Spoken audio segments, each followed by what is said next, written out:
majority of next week. But we're going to hold tight. Okay, so now I want to talk about my topic at hand for today. I feel like I'm about to preach a sermon, which I kind of am, because this thing that I want to talk about is inspired by the sermon that I heard on Sunday at my church. I go to this church that is a part of something called a reconciling congregation, and basically they are intentionally inclusive, politically conscious, socially active, theologically rooted in a queer, feminist, anti-patriarchy, anti-white supremacy, anti-racist, pro-LGBTQ, black, femme, woman, all races, shades, everything, kind of theology and doctrine. So the sermons are always really leaving us with political action items, like social and political actionable items every Sunday.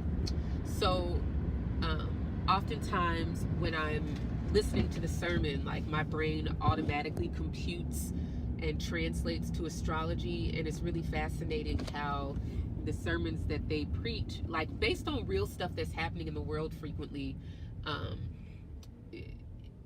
are easily correlated to and translated to what's going on in the world. So the text on Sunday was the story of Esther. So Xerxes the king had killed his wife, got rid of her because basically she would not submit to him. Like he wanted her to parade around or something like that, and she was like, no. So then of course he had to get a new wife, because you know that's what they do. They just replace their women just like that. So Esther, who was a Jew, ended up becoming queen, the wife of Xerxes, and she's in the palace. And you know, even at that time the Jews were like very oppressed, kind of ostracized people. So for her to be in this position was really like interesting. Like it was very similar to like Obama being in my White House. Like as far as the state of blackness in America, his presence in the White House was more of an testament to his benefits of being a man and his class status, rather than, I mean, okay, yes, things have changed, but let me not go there. So anyway, so Esther is in the palace, and she's got this proximity to power. And so basically what ends up happening is that because somebody did not submit to Xerxes, a Jew, Xerxes, you know, decided, actually he didn't decide, he actually outsourced the decision making for many of his policies to somebody else. And this person decided that they needed to get rid of all of the Jews because, you know, they're not submitting to this power structure. Meanwhile, Esther the Jew is his wife. And that does not stop him from wanting to execute this plan of genocide against the Jews. So what ends up happening is that Esther's uncle Mordecai, who really had kind of raised her before she became queen, you know, petitioned her like, yo, you are in this really wild position of being inside the palace at a time where you could really advocate for your people. And she's like, nah, I don't really think that that's how I want to do that, because, you know, the law says you can't enter the court of the king unless you are invited, otherwise you'll get killed. She's like, so I'm not really trying to get killed, so I'm not really trying to help you out, right? And her uncle Mordecai is like, yo, you're tripping. Like your proximity to power and your presence in that, you don't get to just represent yourself, right? You don't just get to be the beneficiary of the proximity to power without being representative of something larger. Because the fact of the matter is, at the end of the day, you're not going to escape this genocide. Like you're next. You are one of us, and you are going to befall the same fate, and you're going to be really sorry if you did not at least try to stop this thing from happening. So she really was like on some respectability politics stuff, you her uncle Mordecai had like donned mourning clothes and started fasting and all of this stuff, and like got right up to the edge of the gate of the king, which was like real questionable because it was illegal to enter the king's court, not only without being summoned, but you definitely couldn't enter the king's court in mourning clothes. So Esther is like, yo, put your clothes on, get yourself right, fix your hair, like what are you doing, right? Again, a very respectability politics kind of narrative, like if you just pull yourself together, blah blah blah, whatever. Eventually what ends up happening is that Esther writes, finally her conscience and her conviction pricks her, and she writes back to her uncle Mordecai, and she's like, look, you're right. I need to be mindful of the responsibility that I have being in this position, and that me being in this position has nothing to do with anything I've done. Like, I did not become Xerxes' wife because I'm a great person or someone of such privilege. So it's important that I treat the position as such. And basically she instructs him to tell their community to put on mourning clothes and fast for 3 days to help her summon up the courage to approach the king and advocate on the behalf of her people. And if she dies, she dies, but she'll know that she did the right thing. So what was the context of all of this, and what did I get from it? One of the things that the pastor of the church I attend said that really, really struck me, and I wrote a little note on it, so let me pull it up and read it to you. Hold on. I'm driving safe, don't worry. I'm paying attention. Hold on.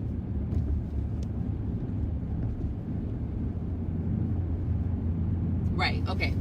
So what she said really seemed so applicable to now in so many ways.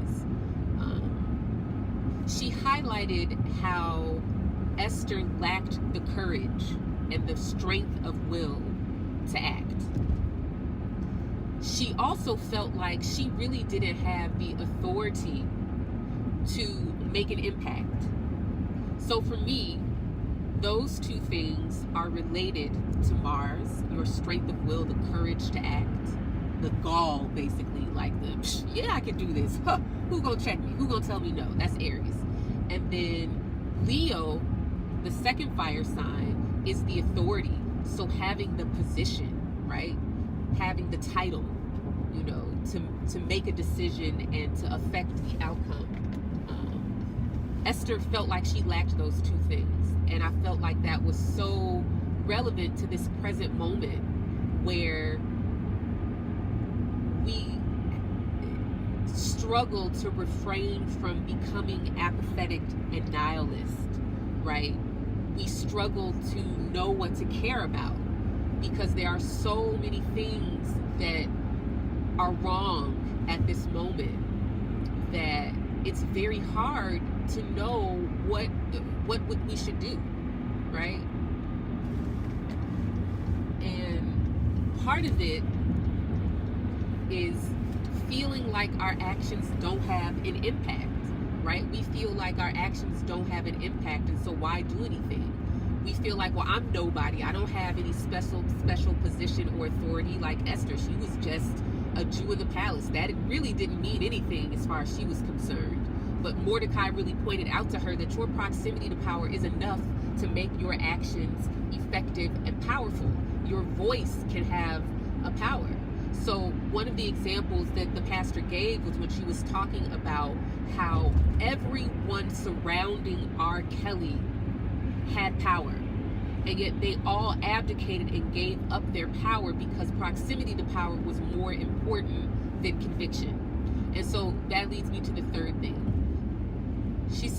What I took from it is that when you lack the strength and courage of will to act, when you literally just don't have the motivation because maybe you just don't know what to do, and when you feel like you're nobody, you're not in a position of power, you don't have any authority to make your actions effective, your convictions are the thing, right? Your convictions are the thing. How did I word this in my little note here? Your power is your conviction and your intention, right? Your power is in your conviction and your intention. Sometimes we want to do what we think we have the capability to do, right? That's very Aries. Aries is like, I can, so I will. And Leo is like, well, I'm in charge here, so, or I have this particular title or authority, so it's what I say it's going to be. But when neither of those things are in place, when you don't have that strength of will that is inspiring you to move and act, and when you don't have that authority, your intention and your conviction is your power. So just imagine if the people surrounding R. Kelly actually had convictions. If they actually were in tune with their intentions, they wouldn't just go along and be a cog in the wheel. Somebody could have stopped something at some point if they had conviction. So this brings me to what I said I was going to talk about today, which is the intentional why. There are times in our lives where the decisions that we have to make seem too big, too far-reaching consequences, and too heavy to really grasp. And we kind of say, I don't even know what step to take. This could be in your personal life because you are in the midst of so much change that's outside of your control. You're in the midst of circumstances where you feel like you have no authority, where you feel like there's nothing you can do because no matter what you do, it's not going to have an impact or outcome. But there is one thing that we all have access to at one point. If your body is physically incapable of moving, if you are the lowest rung on the ladder, there is a power that you always have when you literally can do nothing, or at least it feels like you can do nothing to change your circumstances, to change the circumstances out in the world. When you feel like the power and authority outside of you is so big that your actions and will become ineffective in relationship to their level of authority or power. The one thing that you have is your intention. So I'm reiterating this because this is the most important thing we need to remember in 2019 in both our personal lives and in our political, cultural, social context. Intentional why. Your intention is everything. If you can tap into intention and conviction, you will find the source of power for your will and action. If you can tap into your conviction, you can act and speak truth to power. If you can tap into your intention and conviction, right action will be revealed to you. So if you don't know what to do, part of the issue is probably because you are not tapped into your intention and conviction. And when you look around at people who feel like they're always doing, or people who look like they're always on the move or on the go or have something going on, it may not necessarily be because their will is stronger than yours, or that they have more direction, or they have more authority or opportunity. Intention is the nullifier of power, it is the nullifier of opportunity, and it is the nullifier of strength. When you have conviction, you can stop the train from moving. Like that's the real issue here. So I've spoken to my clients who have Saturn in Sagittarius in their Saturn return readings a lot about this, that when you are faced with real limits, you don't have all of the time in the day. Your funds are limited. Your money is limited. Your physical strength and energy are limited. You're not going to live forever. How do you make decisions, right? How do we at this time collectively, and in reference to those who have Saturn and sidereal Sagittarius in their chart, what is the metric that determines action for you? It is your intention and your conviction. Intentions are not the what. And that's important here, because when you get caught up on the what, it's very hard for you to determine what the right action is. But when you are tapped into your intentional why, the right action becomes very clear. Now, when you're focused on the motivation for action, it narrows down opportunity for you. It narrows down possible actions that you can take, right? Sometimes being tapped into your intentional why means you don't take any action because you recognize that the time is not right.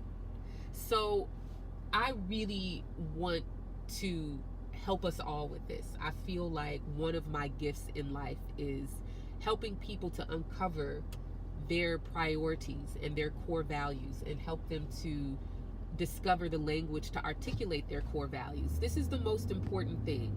If you have the 2019 Eclipse Guide, you know that the major themes this year are about integrity and accountability. And accountability means that we must hold those in positions of authority and power to a standard of morality, to a standard of behavior. Ethics means that despite what the law says, despite what the law might allow, despite the consensus that we may have established and codified via law, what does your internal compass say about how you should function? This is why we have ethics, right? Ethics literally say, I am the organization and I am the upholder of the standard that we have established in our field or line of work. Maybe the law doesn't say anything about how we should do our job. Maybe the law doesn't say anything about what is right or what is wrong in the particular context of the work that we're doing. But ethics says that despite the law, and this is really important because we just spent the last year with Jupiter in Libra. And Jupiter in Libra was all about what is the codified consensus? What does the law say? And we all know that law does not equal morality. Just because something has been criminalized in our justice system does not mean that that thing is morally or ethically wrong. And so now that the focus is on Sagittarius rather than Libra, now we're saying, okay, we have multiple standards for behavior and how we're supposed to act in any given situation. But morality and ethics speak more to an inner conviction that guides our choices and our actions. And this is what I really want us to focus on in 2019. What is the inner compass that guides your action? When you close your eyes to what other people are doing, when you close your eyes to the standards that are placed upon you from the world around you, what does your inner compass say? When everyone is going one direction, which direction does your conviction guide you? That's the real question here with the intentional why. One of the things that I want to drill in so hard is that the intention is not the what. The intention is the why. So I think this does us such a huge disservice when we're trying to make headway in any area of our life, that we get so focused on the what I should do, how should I divvy up my time? I'm going to spend 30 minutes doing this. I'm going to set a timer for this. I'm going to set a timer for that. But before we even get to that point, we haven't established a clear intention for why we're doing something. Last year, I'm going to re-up this post on Twitter when I get off of here, but last year, I did a thread at the very end of 2017 on intention and purpose and how we have it all wrong, right? The issue with what Esther was facing was that she allowed the authority and system of power outside of her to determine what was possible for her in her life. She allowed the law, right, to decide for her what her own conviction was. She allowed external consensus and patriarchy to really decide, well, no, I'm not going to do that. I'm not going to speak up, even though she knew that it was totally wrong to like go out and kill all of her people. Like she knew that she couldn't sleep with that on her conscience. And so this is what we're facing, right? In what way are you allowing the consensus to determine what is right for you and what is the action that you should take, right? I mean, this is really what respectability politics is about. Respectability politics is that I am more concerned with fitting in and avoiding the emotion of shame than I am for standing up for what will, in this case, because Jupiter is in Scorpio, for what is going to save my life, right? That's what Esther did. She was like, yeah, I don't want to go into the court and get killed, even though the outcome was literally likely the same. That either way, like, your life is on the line either way. It's just that your pride and your desire to fit in and to conform to what the power structure has established for you and your role as king's wife, right? I mean, that's really the issue here. So as we are all tapping into our intentional why, and I have a more formal context that I want to have this conversation in a few months as we get closer to the spring, you know, I want us to really start to understand intention and purpose as things that are cultivated within us, and they are not found in things that we do. I'm going to say that again. Your intention is not what you do, and your purpose is not found in what you do. Your purpose is inside of you. So, how we often go about becoming aware of that purpose is trying different things. Yeah, I don't know. Right? And we associate it with the feeling of fulfillment. But for me, purpose is not something that is found in what you do. Purpose is something that is already in you that you are cultivating, right? You are cultivating your purpose. How? By becoming aware of the thread that connects your experience, the story that underlies the things that you've been through, right? So this brings us back to the thing I've been talking about on and off, your origin story, your intentional why, right? We can't always make choices that we feel like fit into what we feel like our external purpose is out in the world. Oftentimes, we are doing something totally unrelated to what we've identified as our quote purpose. So, especially in those situations, the problem is not that you don't have access to opportunity, right? The problem is that you haven't discovered how to uncover your internal purpose and your intentional why and bring it to everything that you do. Your purpose is who you are. So you can bring that purpose to anything that you're doing, right?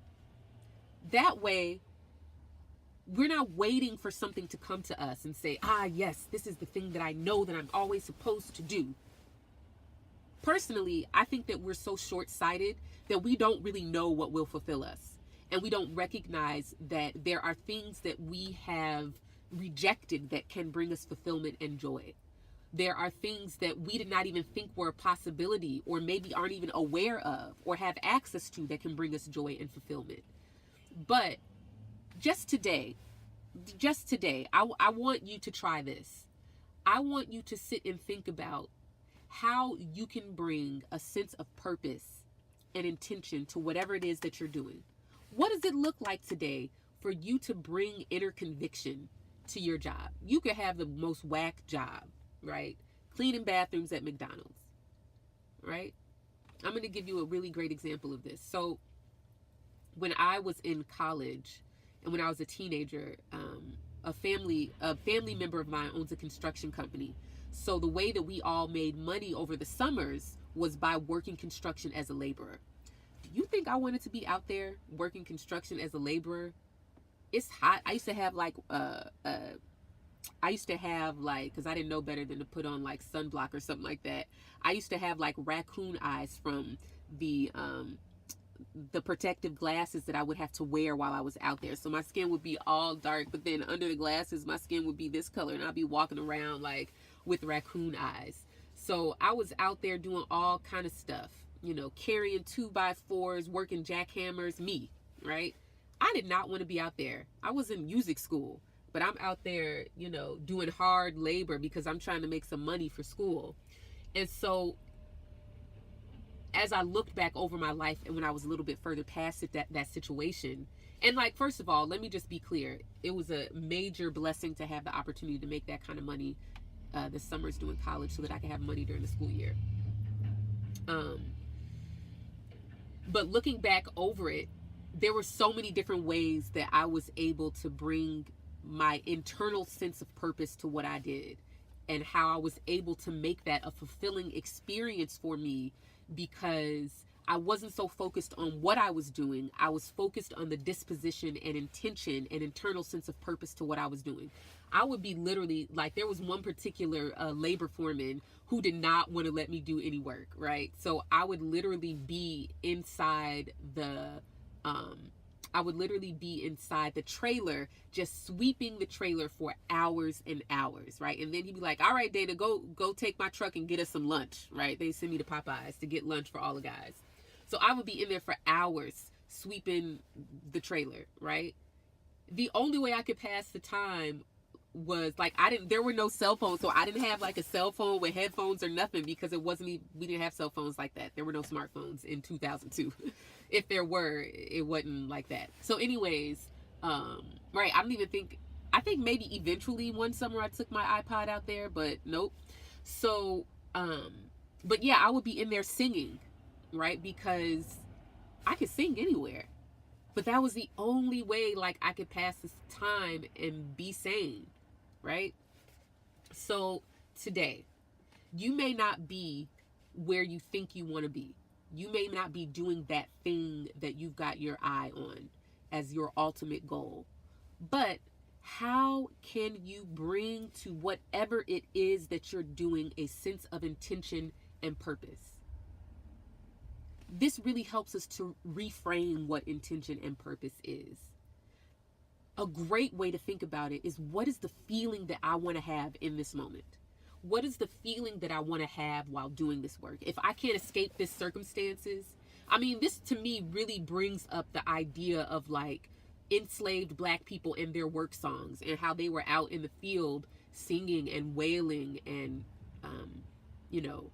coming together in a communal way and creating sounds that created a cohesive sense of community and a sense of drive and focus, so they could get through the hard labor that they were doing, right? So what is the feeling that you want to have, even if you're in this space that is so far away from what it is that you want to ultimately doing, right?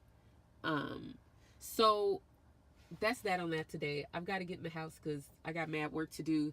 But I appreciate y'all sitting and listening to my sermon today. I'm going to save this and I'm going to upload this onto YouTube. I've already started uploading them. Sometimes I can't really do that because Instagram be acting funny, but I'm trying to upload as many as possible. Twin, can you please send me your question on Twitter? I cannot answer that right now because I have to go. I can't even really read it. So can you please send me your question on Twitter and I will answer it in a public forum on Twitter.